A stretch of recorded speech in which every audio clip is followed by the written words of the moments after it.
Hey guys, a few weeks back I had a chance to fly from Texas out to California to the San Luis Obispo area to do a laser install, or actually it was mostly installed already, and I helped finish the install, troubleshoot some problems, and get the thing dialed in and running really good for a friend of mine named Bob.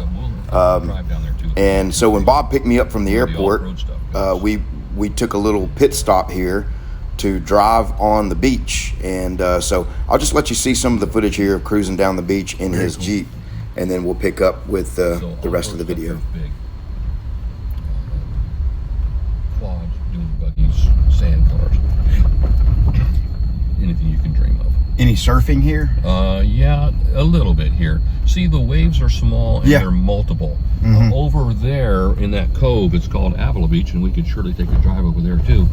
It's one wave at a time. They're a little bit bigger, more surfing there. But in Southern California, and you know this, I mean, Huntington Beach area, that kind of place, that's where real surfing is at. Yeah. But yeah, sure. there are plenty of guys here. Let her eat.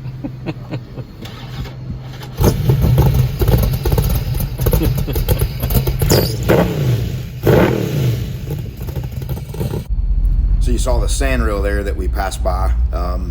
There's a big area where you can, ride sand rails and side-by-sides and the dunes and things just back from the beach a little bit. And you can camp on the beach. You see people camping out here. Just a neat place to visit. The thing about Bob is, he might get mad at me for saying this, but he's around 70 years old, and he's an entrepreneur, and he's far from retired. He's still going strong, got several businesses and properties and things he's into. He's now got a Haas mini mill, and you see Bob there, and then also a young kid named John who is an instructor at a local college teaching machining, and very bright young man. Enjoyed hanging out with both those guys for a few days there. Okay. Oh, okay, start. All right, here we go.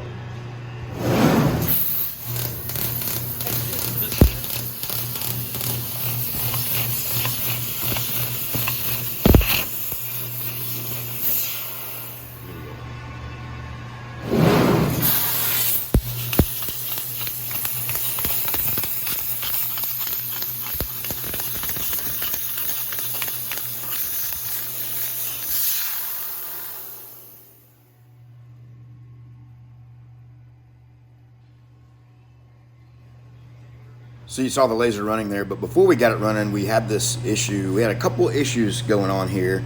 One of them was you could not turn the shutter on and off. We didn't have control of the laser, and that turned out to be a wiring and labeling issue with two of the control wires coming into the laser. So I was working with the engineers in China to actually figure out where a couple of these wires needed to go. We had them put in where they corresponded with the correct labels above, but some of these breakout boards, they can be configured and the outputs can be any place and not labeled properly and so forth. So really not that big, and he's done some updating on it. But he owns an acre here, and this is his driveway going back behind the house. So you got the palm trees lining the driveway. That's his neighbor right there. And this is the back, and he's got a bunch of landscaping projects going on where he's doing different things there, and he's got this neat garden area. There's a fire pit and way back in that corner. So all this is kind of his backyard that you can see, and this wall right here separates off his shop area, so you can see his shop right there. We'll go in and take a look at that real quick.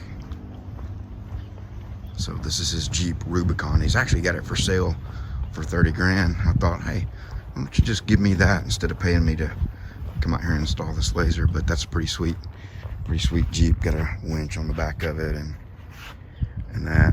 And so he's got a cabin that he owns, never rents it out, just owns it and keeps it for himself in the high Sierras. And you have to use this to get up there. You can trailer it most of the way, and then it's snow capped where his mountain is year round. So to get up to the cabin, you have to take this with the tracks on it. He's also got a Snowcat that he owns as well. So here's his shop with his laser in it, and he's got a lot of different projects projects going on, and some stuff kind of everywhere. But this is the laser air compressor that he got, and we haven't got it hooked up yet. And some of his machines that he did have in the shop, those look familiar to you probably. Let's see.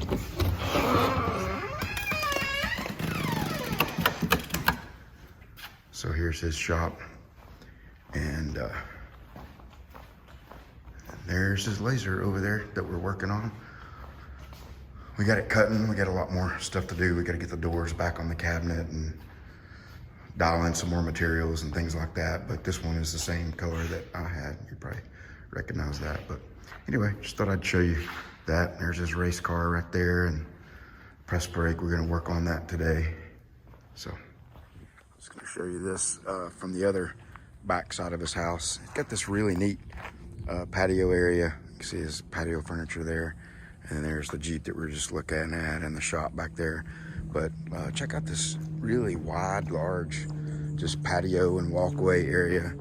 And you can see my shadow there, and some steps to step up to get back to this little courtyard area that he's got set up, in a little fire pit there. And he's got some furniture there. So you can see he's got a pretty big landscaping job going on here with some trenches dug. I'm really not sure what all is going on with this space, but he's got a lot going on. Several projects he owns also. It's probably worth, this is crazy right here. He owns this property right here.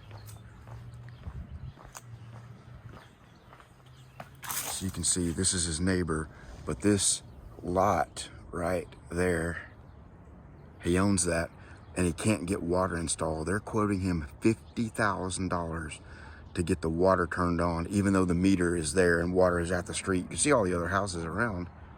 $50,000 to get water so he can build something on that property. So crazy.